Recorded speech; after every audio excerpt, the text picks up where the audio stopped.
Hello and welcome to This Week on Q. I'm your host, Derek Lambert. Joining us this week is Quincy University's president, Dr. Robert Gervasi. Gervasi has served as the university president for 9 years, joining QU in June of 2008. His tenure as president will end at the end of the semester, and he will continue his career in the same position at Ohio Dominican University. Dr. Gervasi, thank you for coming down and joining us today. Thank you, Derek. We really appreciate it. Pleasure's mine. Thank you so much. So as the semester is coming to an end and commencements, right around the corner, how are you feeling with everything kind of coming to an end here at QU? Well, as you can imagine, there's a lot of feelings mixed in there. Certainly pride. I'm very proud of what we've all been able to accomplish together, faculty, staff, and students these last 9 years. Sadness, of course, to leave so many good friends we've made over this time. Excitement to go to a new opportunity that will be in familiar territory since, Jen and I both lived in Ohio earlier, and we'll be closer to our children and grandchildren, so that's exciting as well. Of course. Bottom line is gratitude. I really am very, very grateful to have had the privilege and the opportunity to serve as QU's president these 9 years. Well, we've been thankful to have you for as long as you've been here. Thank you. So what was, with this being your first president role at a university that you've had, what were some things that were maybe a little bit surprising in this role that compared to the positions you've had in the past? Right. Well, it wasn't totally a surprise because I've been fortunate to have pretty responsible positions up to this point, and I've also been fortunate to have gotten to know quite a number of college presidents even before I started here at Quincy. So I knew what I was getting into, and I had a great briefing from trustees and others here at the university before I started. But seeing it from the outside is always different from being on the ground. Right. And I guess not so much a surprise, but just sort of had to hold my breath for a while that there are just so many different aspects to being a college president and leading an institution, that there are so many things coming at you at once that just sort of sorting it all out and focusing on a strategic vision and getting the support you need to make that vision happen, that was definitely a very exciting time. I can imagine this position is probably one that you could prepare as much as you wanted to, but there really, still adjustments when you got into the position itself. Exactly. So, during your time here at QU, is there anything that you've learned or, maybe some things that you've realized as a first-time president here that you're going to take with you to Ohio Dominican? Actually, following on what I just said, I think what I have really learned overarching is really two things. One having to do with managing issues, and the other having to do with leading people. And that is that there are always going to be crises. Right. And it's really easy to get swept up in the crises and spend all your time in crisis management. But if you do that, you lose sight of the long-term strategic possibilities of the institution, and you might even let go of the mission. So I have learned that it's really important not to let what is urgent get in the way of what's important. You have to keep your eye on what's important in the long term, the mission, and above all, the student experience. Jen and I both have tried to stay in touch with students as much as possible because that's ultimately why we're all here. Right. Definitely the small school feel, seeing the president walking around on campus, definitely something that's very different than a lot of other college universities. Exactly. So with that, you have worked at a handful of other universities as well. What's something to you that stands out, when you think of Quincy University?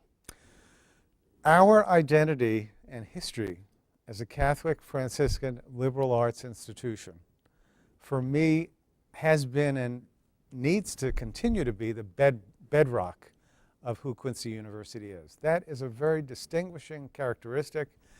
What is required is ever more creative ways to understand that and to communicate it.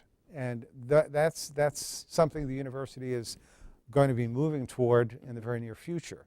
But I think our Franciscan heritage and all that implies with the values of service, hospitality, founded in respect for each person, we have to practice those more and more intensely all the time.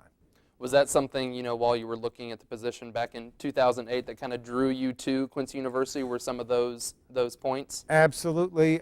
My family was very involved with Franciscans ever since I was a child. I myself had been to Assisi 4 times. Oh, wow. And the Franciscan connection very much was what attracted me here. So it meshed pretty well. Very well. So in hindsight, as you're getting ready to take on that new position at Ohio Dominican, is there anything that you would have changed during your time here at Quincy University as the president? That's always a good question in interviews, and I've been asked it a lot, not only here, but throughout my career, and I always like to turn it around and say, I'm a historian, I love history, but I know you can't change the past, you can learn from it. So when you ask me the question about what I've learned, that's a great question. When you ask me what would I have changed, I don't know how to answer that question. I don't think that way because what's happened has happened. I've learned from the past, and I move forward to the future, and I think that's the best way to use experience, to learn from it, not ever to regret and say, gee, I wish I had done this or that, but rather, what can I do moving forward? Always look to the future.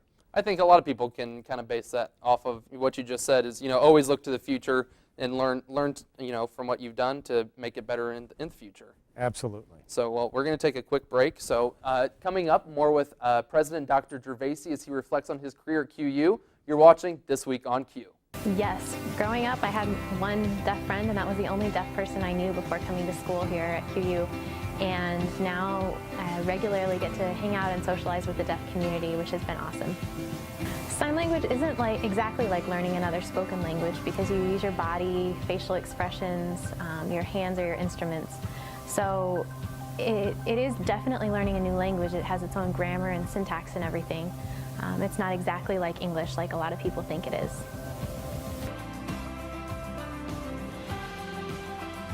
The future of the program is very bright. It's an exciting time on QU campus because we have QU TV.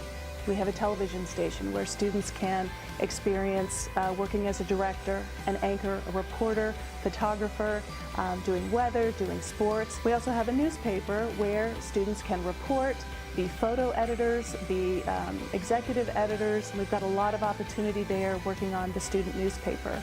We also provide students with the opportunity to do magazine articles with heavy research and giving them a little bit more time to expand on articles and do some in-depth investigative work. Moving forward, it's exciting because all of the skills they learn in every avenue will translate into what we have in the future, and web writing and mobile writing and all of our distribution platforms. We have an incredible opportunity to grow the department, to grow the program, and to grow students into excellent journalists. Hello and welcome back to This Week on Q. We're joined by President Dr. Robert Gervasi. Once again, thank you for taking some time out of your day to come down and talk to us. My pleasure. Thank you. So what is something, that you and your wife, Jen, have really enjoyed of not just QU, but the town of Quincy itself? Well, there are just so many opportunities for engagement in the city of Quincy. And we're both very interested in the arts. And of course, Jen has served on a number of boards in town, including the Symphony, the Arts Center, the Quincy Society for Fine Arts, now called Arts Quincy, the theater. I myself was involved with the theater, with Quincy Community Theater. There's an opportunity here, there are opportunities here in Quincy for professionals in any field to also kind of dabble in their avocation. And that's a really great opportunity that Quincy provides that, frankly, smaller communities and much larger communities can't provide, because smaller communities don't have the critical mass, and very large cities have everything professionalized with professional performers. Right. Here it's great because even our so-called amateurs are highly skilled and highly professionalized. So it's really very, very impressive community for the arts and for service. So much community service. Very impressive. Yeah, I think there's a lot of different doors, both at QU and in the community of Quincy itself that I think anyone, if they're interested in something, they're going to find what they're looking for in the community. Absolutely. So now, back to specifically Quincy University, what was, since you've been here since 2008, What's your fondest memory of Quincy University since you've been here? That is very tough because in 9 years, there have been so many. Probably more than a couple. So many wonderful, wonderful, wonderful memories. It's tough to choose. What I'd like to do is choose one that happened on campus and one that happened off campus. Okay. The one that happened off campus was a personal revelation to me, and that is at the invitation of the former president of Loyola University in Chicago, Father Mike Gervasi, I was invited to represent Quincy. I was invited with a number of other presidents to meet the Dalai Lama at Loyola, who was visiting Chicago. And just as an aside, a personal note, the Dalai Lama has been one of my personal heroes ever since I was a boy, because he was a religious leader, but who also was a political leader, who was had to flee because of the Chinese communists, and he has spent his whole life as an exile, being vilified by the communists, but not letting it get to him, and instead focusing on spreading a message of peace. And I just thought that has been such an inspiration to me, that to get to meet him was really a very memorable moment in my personal journey, and it would not have happened if I had not been at Quincy University. Okay. The experience on campus that is most memorable is that some years ago, and I can't remember which year,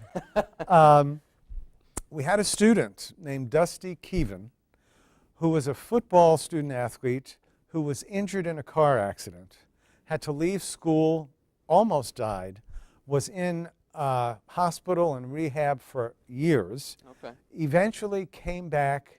This happened when he had just one semester left. Okay. He finally came back, and everybody on campus marshaled support to help him get through. Oh, wow. We had built the Student Living Center just a year or so earlier, so he was able to have a special room, and he just was really cared for.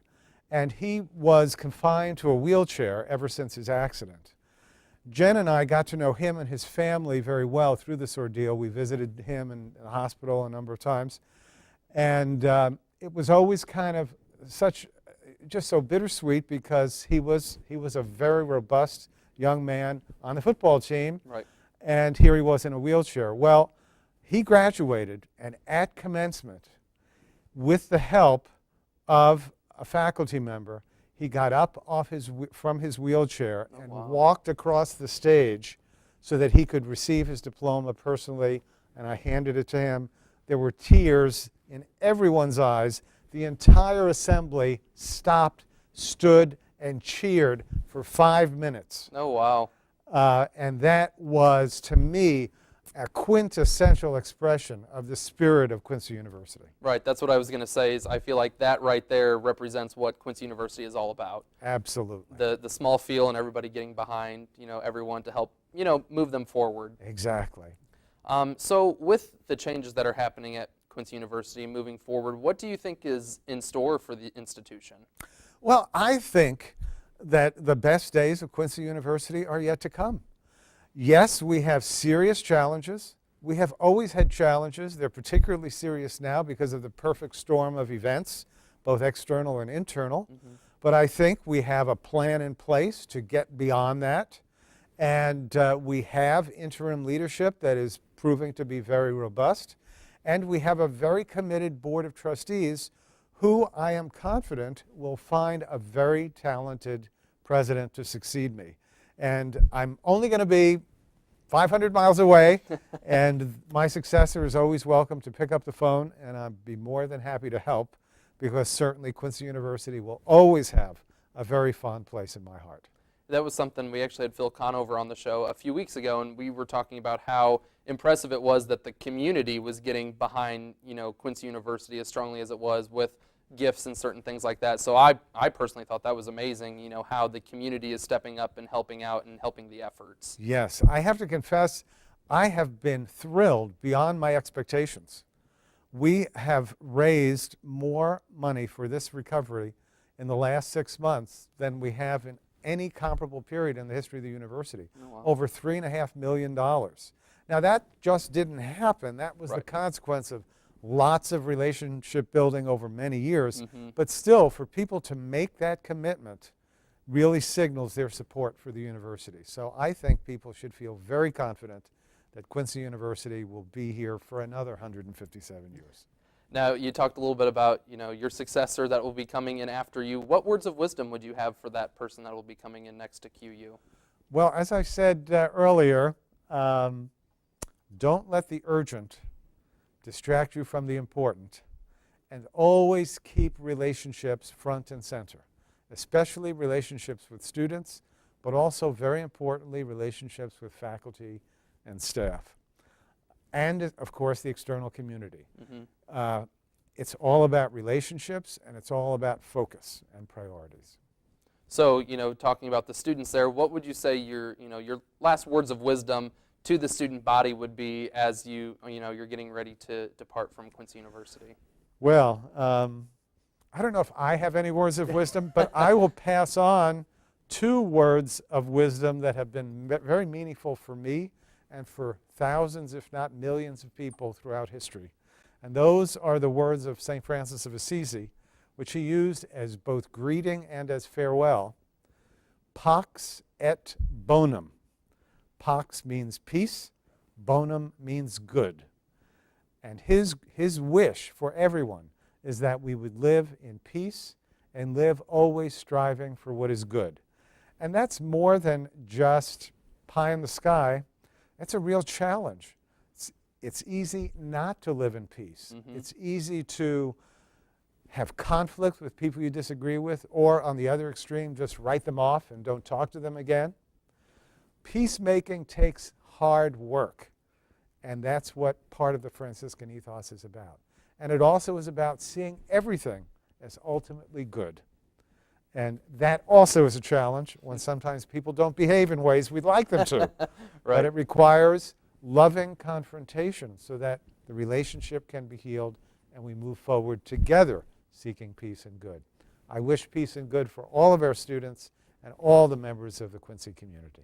Well, thank you very much. I think those were words of wisdom is what we're going to call them. So All I right. think that was really good. So thank you for taking some time out of your day, and as especially things are getting really hectic and busy as commencement is right around the corner. So again, I want to thank you for coming down and joining us. Thank you, Derek. It was my pleasure, and I wish you all the best. Thank you. We'll be right back after this short commercial break. It isn't a building. It isn't an arena or field. It isn't a classroom. It's a friendship. It's the bonds you form. It's an opportunity. It's the experience. It's a Q thing. Schedule your visit today. QUTV is more than a news outlet. 1 in 5 undergrads work at least 35 hours a week, year-round.